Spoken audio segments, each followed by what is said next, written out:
Alright, all packed up. Bodie's down at nursery, so today's the day. I'm off to Norton Disney.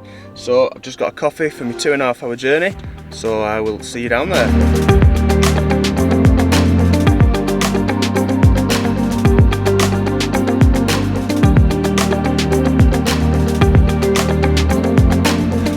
Welcome to Norton Disney. I've just got here, checked in at the office. One of the good rules that they've got here is that once you book in, you can walk around for an hour to find out what lake you want to fish, so without digging into your time. So I'm just having to walk around some of the lakes now, looking for a few fish showing, and looking for the quieter lakes with regards to anglers. So we'll see where I end up, and I'll see you on the bank.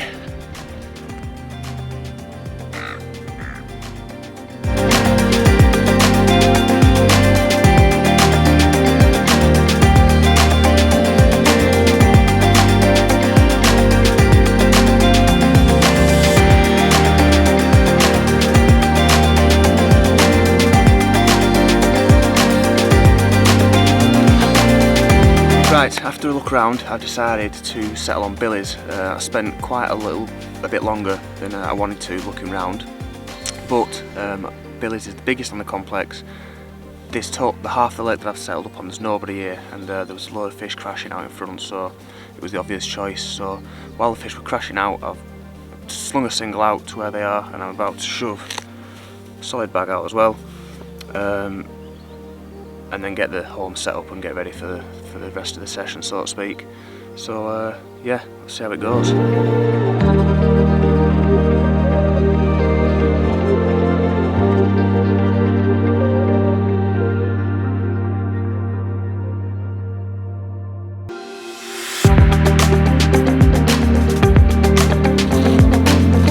Okay, so now I'm set up in the swim. I'm going to have a little cast around with this. It's a deeper fish finder, echo sounder. Just like using a marker float, tells you the depth, tells you what the bottom's like, and it also tells you if there's any fish out there, which a marker float doesn't, which is so it's a good little bonus. I've used it in the past to good effect, so I'm going to have a chuck out now and see what's out there on the lake bed.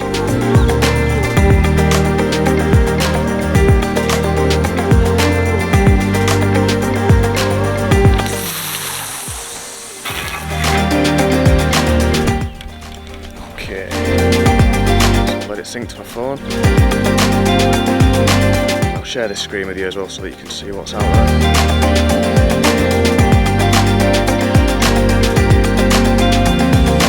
Connected now, about 11 foot so far.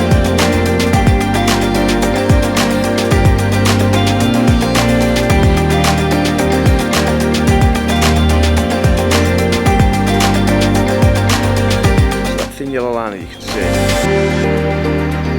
is the surface of the lake. So the deeper that yellow line, the softer the bed is, the more the echoes penetrating. If that's only a shallow yellow line, like it's showing at the minute, it's pretty hard bottom.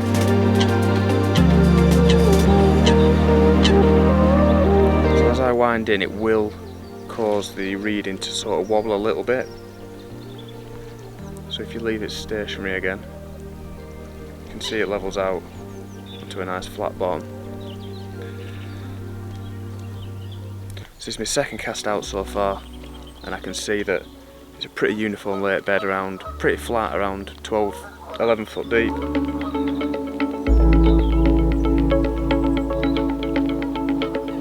Nothing to worry about too much on the bottom. No weed beds that we've found yet or anything like that. Sometimes, if there's room on the screen, you'll get a yellow line on top and then another yellow line underneath, which means it's really hard. The echo's bouncing back twice. Right, let's wind in and have another chuck.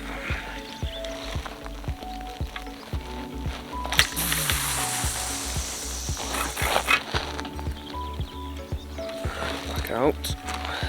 Wait for it to connect. Good bit of kit. So some people think it's cheating, but I don't see the difference in a marker float. Marker float tells you how deep it is, tells you what the bottom's like. This does the same thing, just in a fancier way, and tells you if there's fish there. So it's just trying to connect at the minute, it's quite a way out. It's just drifting around, going down to 14 foot. You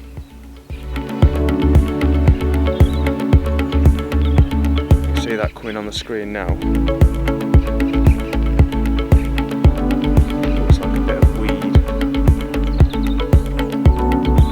showing fish icons in there, but could just be the weed tricking the echo sounder. It's not, I wouldn't trust it 100%.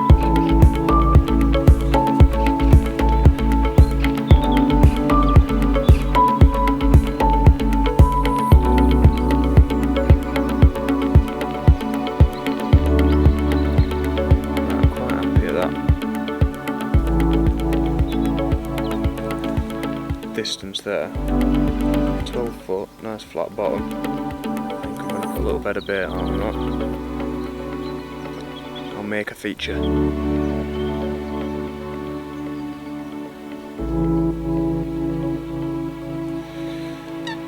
Right, get it in, I'll have a little cast to the left and right. But if I don't see anything, I'm going to start some spodding.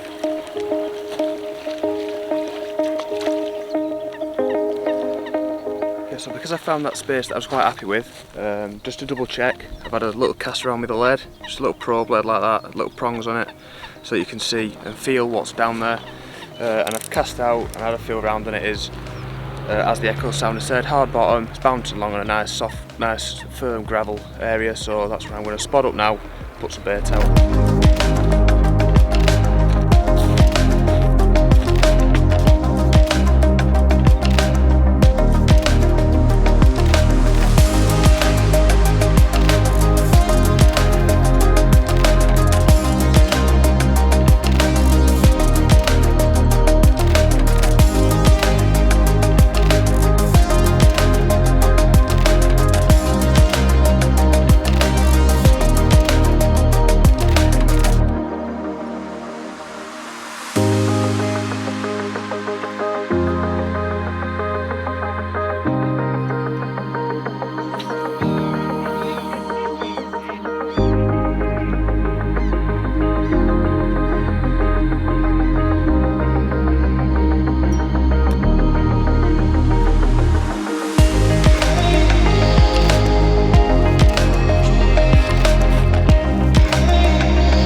Well, good afternoon as it is now. I finally got sat down and made a brew. It's about 3 o'clock, so I got here at about 10:30, booked in, had a wander around 5 of the 6 lakes. There's quite a lot of people on, to be fair, it surprised me. But I've settled on Billy's Lake, biggest on the complex, over 1,000 fish in it, because one half of the lake there's nobody on it apart from me now, and there were a lot of fish showing at the time. Still is fish showing, they've moved slightly down the bank. But yeah, turned up, got the rod straight out, just a couple of singles straight out because there were fish showing. Set up home, do, you know, prep load of bait and stuff, and then markered and found some spots. So it's pretty flat out in front of me.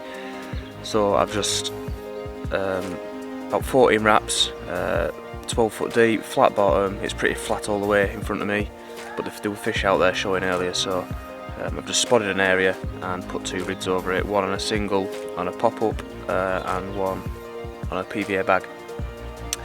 So yeah, just sat down, first coffee of the day, second coffee of the day, so we'll see, fingers crossed.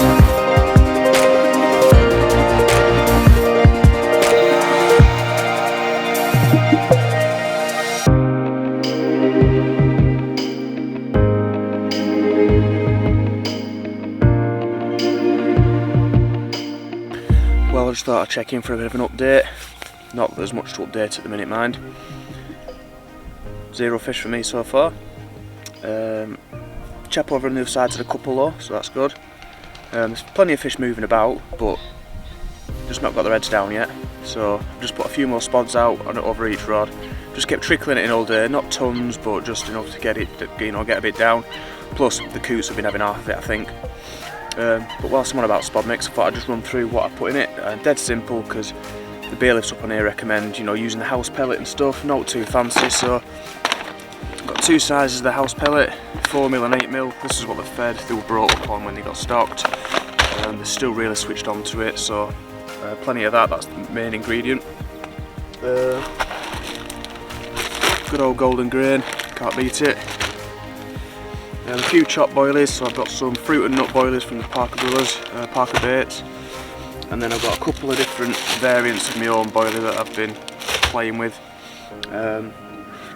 Running them through a chopper, but not a lot.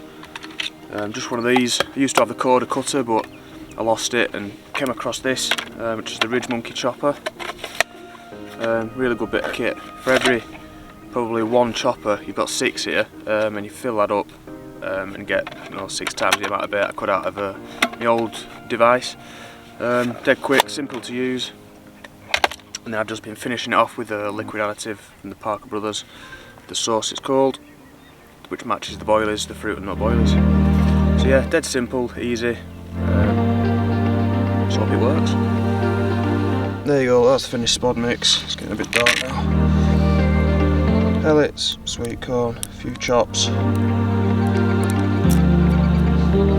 That's it.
Morning.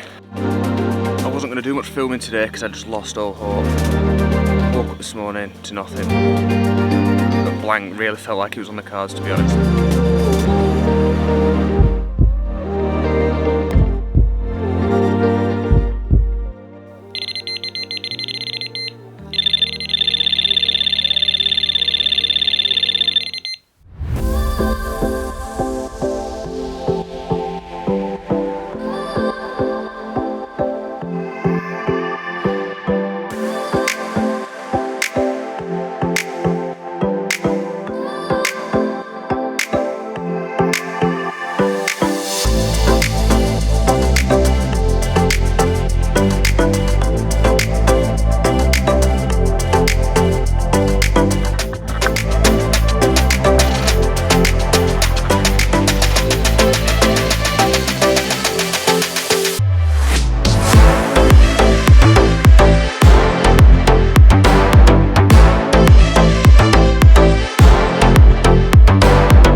Well, I didn't think it was going to happen, I'll be honest.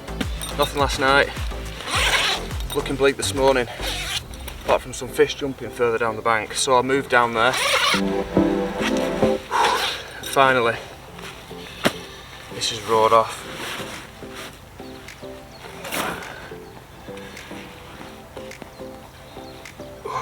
might be lively because he's been asleep. 17 pounds on the nose. Not breaking records, but it's not been easy, so I'm happy with that. Happy days. Get some stills.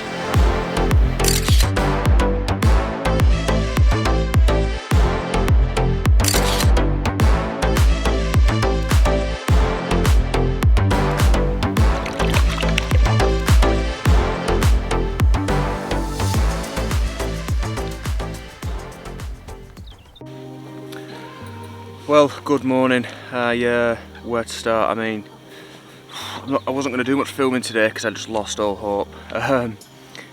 Last night was quiet as anything. There were fish crashing everywhere, just not round me. Further down the lake, middle of the lake. Woke up this morning to nothing. A blank. Really felt like it was on the cards, to be honest. But I stuck at it. There were some fish down the bank, crashing one after the other, so I thought I've got to move. I'll kick myself if I don't.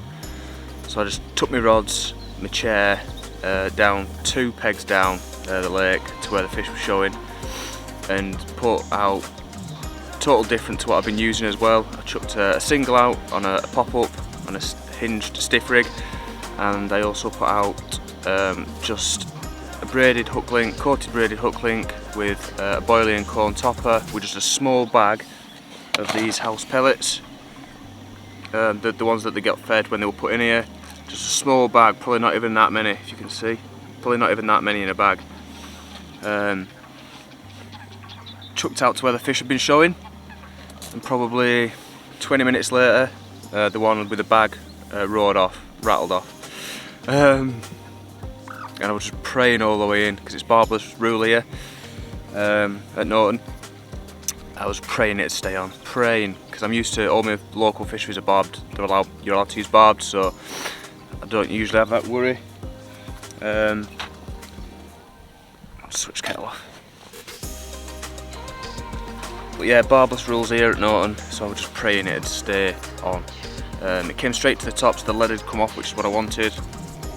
Quite often I'm happy to leave the lead on, but on barbless, and it wasn't fishing easy, I thought I need all the help I can get if I hook one, so I wanted the lead to drop, which it did. Now I was 2 pegs further down, so in a bit of a conundrum. I had a net and everything, because each peg's got a net on, provided by the fishery, but I was going to have to carry it back up, go and get my scales, etc. But anyway, it kited left 2 pegs right in front of my swim, so I managed to walk back and land it on my own swim, which was helpful. And yeah, it's just chaos. The video with the fish, at first I don't even look that happy, but I'm just like a bit, not mind blown as such, but yeah, speechless really. So I just thought I'd come on now and just describe what happened. Yeah, I've got about an hour. I'll come back to my own swim now, because there's a couple of people come on further down the bank into the area where the fish were crashing, as you would. So I've come back onto my own peg for the last hour, plus it's starting to rain and I've got my shelter. I can start getting packed up now. Yeah, got the rods back out on the same tactics that I've had the fish on, but no signs of fish in this area of the lake, so whether or not I'll get out in the last hour, I don't know. The conditions are a bit better today, it's a bit warmer, and the wind has totally swung round direction. It's facing towards me actually, whereas yesterday it was the other way. So yeah, I'm gonna have a brew, start getting packed up. Oh, I need to mention the boilies that I caught the fish on. They're these.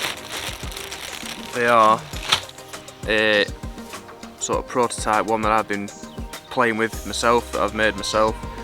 Dare I say it, the background behind these baits was my wife's idea. So, and that's what I did the fish. So I'll never hear the end of that. I should have probably kept it. I might not put it in the film yet, but I'll never hear the end of it. But yeah, so it worked. Just happy, just chuffed to have got one, because it's not been easy. The conditions are just so up and down. One minute it's hot, next minute it's cold. Cold last night. Well, the one thing that wasn't cold was my baldy head, because of my new hat, for one more cast. So yeah, First time here up at Norton Disney. Just thought I'd tell you about it really. My experience so far are good. Only had the one fish, but that's fine. All the lakes, really nice lakes. All the pegs are perfect. You can tell they're done by anglers, designed by anglers. Nice and flat, good ground, good pegs, plenty of room, plenty of space to fish off of each peg. You're not all bunched up next to each other. Good choice of lakes. There's 6 lakes ranging from your runs waters with your smaller fish through to your hard waters like your Pettits and Aldens with your big fish, low stock. And some of the lakes are stunning. Turners, surrounded by trees and that. Steep embankments with all, heather and stuff on the banks. Really nice place. Each peg has its own mat, unlucky mat, sling and net, so that you don't have to bring your own. So that they look after the welfare of the fish, which is good. Staff are helpful. There's depth charts for the lakes, maps for the lakes with the pegs and your distances. It's all planned out. They've got a tackle shop here, predominantly Coda stuff because they own the property. But yeah, you can get bait here, rigs here, clothing here if you want. There's facilities, showers, toilets. You do need a barrow though. You do need a barrow. You can't park near most of the swims, so it's a trek with a barrow. So you'd be lost without one. So yeah, good experience all in all, and I'll definitely come back. Maybe not for a 24, we'll see. But definitely be back. So yeah.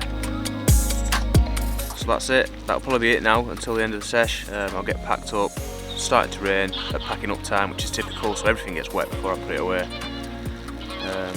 But yeah, if I don't see you again, hope you've enjoyed this video and thanks for watching.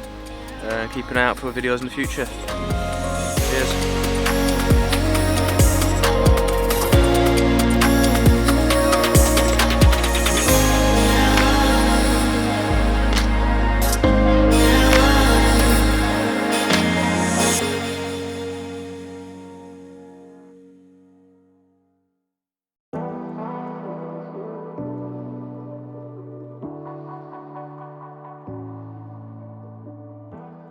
Well, all packed up, back in the car, a little bit damp, but hey ho. It's been a good trip all in all. That £17 definitely made it worthwhile. I would have liked a new PB, but hey ho. Yeah, moving on to them fish was definitely a good idea. Just shows that 5 or 20 minutes in the right place is better than 24 in the wrong place. So, fish were there when I first set up in that peg, but they soon moved out and didn't really come back. So I'm glad I moved, glad I got that fish. It's definitely made the trip worthwhile. I'll definitely come back. It's a lovely place, good set of lakes, plenty of room to fish, not really anything to complain about, so yeah, all good. Would I come again for a 24? I'd have to be in a good mood. It's a long way, but yeah, good trip. If you enjoyed this video, stick around, there'll be some more coming on. I'll start getting Bodie involved in some now as well. Didn't want to bring him down here this time, just with it being such a long drive. The first time I come down, I just wanted to see how it'd go, getting down here and stuff like that, so. But yeah, like I say, if you like the videos, keep watching. Yeah, thank you very much. I'll see you around.